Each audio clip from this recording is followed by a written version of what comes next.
Atletico Madrid একটি অদ্ভুত club. খেলোয়াড়রা এই ক্লাবে খেললে তাদের ফর্ম নষ্ট হয়ে যায়, কিন্তু একই খেলোয়াড়রা আবার আর্জেন্টিনা দলে খেললে তারাই ফর্মে ফিরে আসে।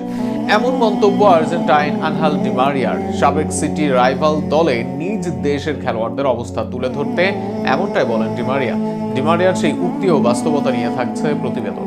আর্জেন্টিনার হয়ে সর্বশেষ 7 ম্যাচে 3 গোল। দলের প্রয়োজনে দূরপাল্লার গোল করেছেন, মাঝমাঠ নিয়ন্ত্রণ করেছেন, আবার ড্রিবলিং পাসিংয়েও ছিলেন দারুণ। সে আলমাদা যখন আসেন অ্যাটলেটিকো মাদ্রিদে, ভাবা হচ্ছিল ক্লাব ক্যারিয়ারে পেয়ে যাবেন টার্নিং পয়েন্ট, কিন্তু অ্যাটলেটিকো মাদ্রিদে এসে বেহাল দশা তার।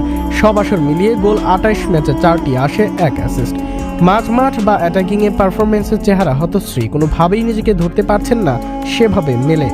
একই চিত্র অন্য আর্জেন্টাইনদেরও। আর্জেন্টিনার জুয়ান মুসুকে নেওয়া হলেও তাকে সুযোগ দেওয়া হচ্ছে না। মাত্র 7 ম্যাচ খেলেন এই মৌসুমে। যদিও পারফরমেন্স করেন, তবে এরপরেও পড়ে থাকেন বেঞ্চে। ফুলব্যাকে আছেন বিশ্বকাপ জয়ী মলিনা, তিনিও হারিয়েছেন ছন্দ।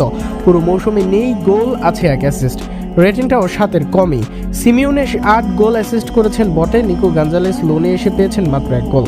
হুলিয়ান আলভারেজ ভালো করেছেন, কিন্তু নিজেকে ছাড়িয়ে অন্য পর্যায়ে নিতে পারছেন না। ক্লাব ছাড়ার আগে ফর্ম নিয়ে ভুগছিলেন রদ্রিগো ডি পলো, অথচ জাতীয় দলে এলেই বদলে যায় সবার চিত্র। সেখানে ক্লাবে পারফরমেন্স করতে পারেন না খেলোয়াড়রা, সেখানে জাতীয় দলে এলেই মেলে ধরেন নিজেদেরকে। আর এই বিষয়টাই উল্লেখ করেন আর্জেন্টাইন আনহেল ডি মারিয়া। সেখানেই মন্তব্য করেন এই ক্লাবের খেলোয়াড়দের পারফরমেন্স নিয়ে। এর আগে রিয়াল মাদ্রিদ দলে খেলেছিলেন অ্যানহেল, সেখানে অ্যাটলেটিকো ছিল তাদের নগর রাইভাল।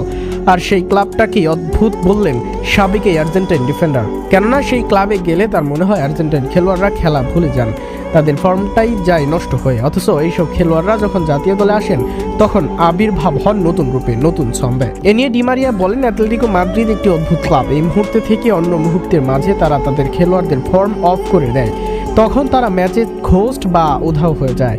তবে এই সব খেলোয়াড়রা যখন জাতীয় দলে আসেন, তখনই বদলে যায় এদের পরিস্থিতি। এর অসাধারণ ভালো খেলতে শুরু করে। বর্তমানে অ্যাটলেটিকো মাদ্রিদে আছেন আর্জেন্টিনার 5 থেকে 6 জন ফুটবলার। এই ফুটবলারদের নিয়ে সাম্প্রতিক সময়ে সফলতা পেয়েছে লিওনেল স্কালোনি, অথচ ডিয়েগো সিমিওনের অধীনে সব ধরনের আসরেই কয়েক মৌসুম ধরে ভুগছে তারা। কোচিং ও মানসিকতা যে বদলে দিতে পারে খেলোয়াড়দের পারফরমেন্স, ও তার ডি মারিয়ার মন্তব্য ও পরিসংখ্যানের আলোকেই স্পষ্ট হয়ে ওঠে।